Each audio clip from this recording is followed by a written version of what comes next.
আয়ুষী দত্ত, ৰোজিতা পাল।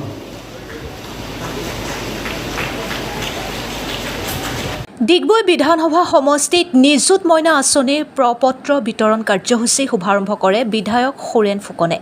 ডিগবৈ মহিলা মহাবিদ্যালয়ত প্ৰপত্ৰ বিতৰণ অনুষ্ঠানত জিলা আয়ুক্ত স্বপ্ননীল পাল উপস্থিত থাকে বক্তব্য প্ৰদান কৰে।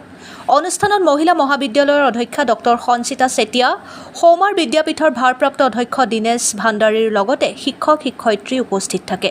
ডিগবৈ মহিলা মহাবিদ্যালয়ত 400 প্ৰপত্ৰ বিতৰণ কৰে। পৰৱৰ্তী সময়ত ডিগবৈ মহাবিদ্যালয়ত 517খন প্ৰপত্ৰ বিতৰণ, টিংৰা উচ্চতৰ মাধ্যমিক বিদ্যালয়তো বিধায়কে প্ৰপত্ৰ বিতৰণ কৰে। প্ৰপত্ৰ বিতৰণ কৰি বিধায়ক ফুকনে নিযুত মইনা আঁচনিৰ যোগেদি বাল্য বিবাহ ৰোধ আৰু ছাত্ৰী শৈক্ষিক জীৱন অধিক উন্নত কৰাত সফল হ'ব বুলি জানিবলৈ দিয়ে।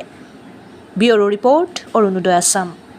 মতে নিযুত মইনা আঁচনিখিনি শুভাৰম্ভ কৰা হৈছে আমাৰ জনপ্ৰিয় মুখ্যমন্ত্ৰী ডক্টৰ হিমন্ত বিশ্ব শৰ্মা ডাঙৰীয়াই, আৰু আমি বিধায়কসকলকো আমাৰ দায়িত্ব দিছিলে।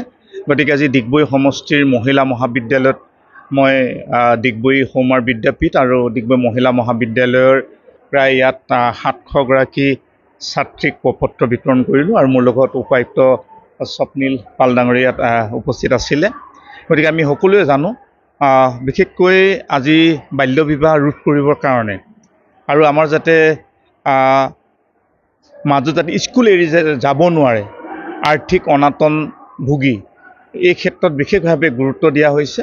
আৰু বিশেষকৈ গ্ৰাম্য অঞ্চল চাহ বাগিচা অঞ্চলৰ বহু ছাত্ৰীয়ে বা বহু ছাত্ৰই ইতিমধ্যে তেওঁলোকে কৰ্মমুখী হৈ বিভিন্ন ৰাজ্যৰ বিভিন্ন অঞ্চললৈ গৈছে।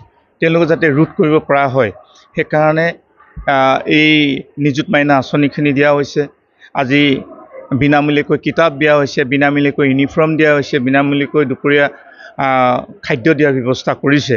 গতিকে চৰকাৰখনে যথেষ্ট ছাত্ৰ ছাত্ৰীসকলৰ কাৰণে কাম কৰিছে, আৰু আমি ডিগবৈ সমষ্টিটোত যথেষ্ট আমাৰ ছাত্ৰ ছাত্ৰী আছে, আৰু এই ছাত্ৰ ছাত্ৰীসকলৰ কাৰণেও ইতিমধ্যে আমি কলেজ পৰ্যায়তে হওক, হাইস্কুল, এম ই স্কুল বা অংগনবাদী কেন্দ্ৰলৈকে সকলো ক্ষেত্ৰতে আমি গুৰুত্ব দিছোঁ।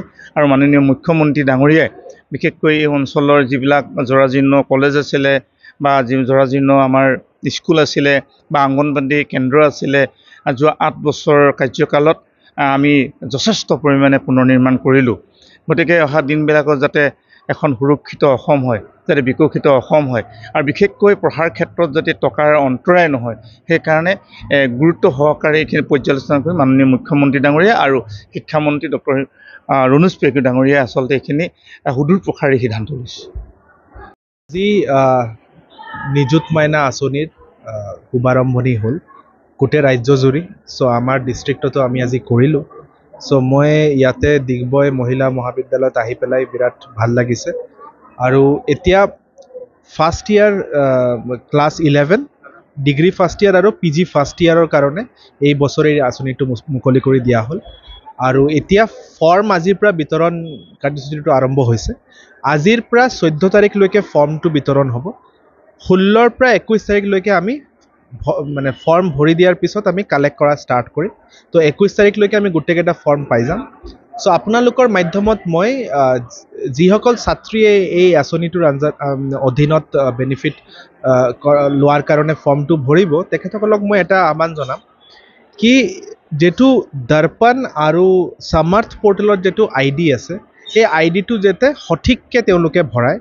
কিয় এইটো মেচিংটো হ'ব, যদি IDটো আকৌ তেওঁলোকে ভৰোৱা IDটো নিমিলে তেতিয়া আকৌ প্ৰব্লেম হৈ যাব, তেওঁলোকৰ টাইম লাগিব। চ' যাতে একো প্ৰব্লেম নহয়, তেওঁলোকে যাতে ফৰ্মটো গোটেইকেইটা ইনফৰমেশ্যনে ভালকৈ ভৰায়, এস্পেচিয়েলি দ্য সামৰ্থ আৰু দৰ্পণৰ যেটো ID আছে। চ' আশা কৰোঁ কি আঁচনিৰ জৰিয়তে আমাৰ ডিষ্ট্ৰিক্টৰ যিকেইটা প্ৰব্লেম আছে, যেনেকুৱা ড্ৰপ আউট ৰেট বা আমাৰ চাইল্ড মেৰেজৰ প্ৰব্লেম, এইবিলাক চব সলভ হ'ব। ধন্যবাদ।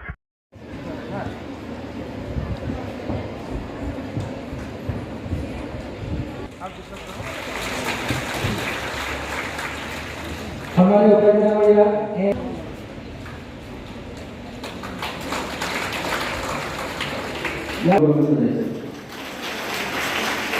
एंगिना खानबाय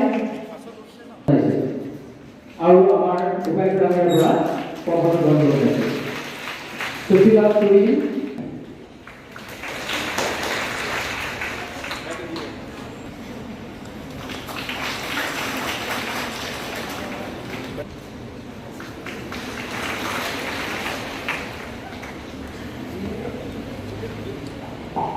DAV আঁচনিৰ পৰা চাহৰ প্ৰথম কাৰ্য কাৰ্যকৰী আগবঢ়োৱা হৈছে। আমি বিধায়ক ডাঙৰীয়া, উপায়ুক্ত ডাঙৰীয়া, মহাবিদ্যালয়ৰ অধ্যক্ষ ডাঙৰীয়াৰ পৰা প্ৰপত্ৰ গ্ৰহণ কৰিম।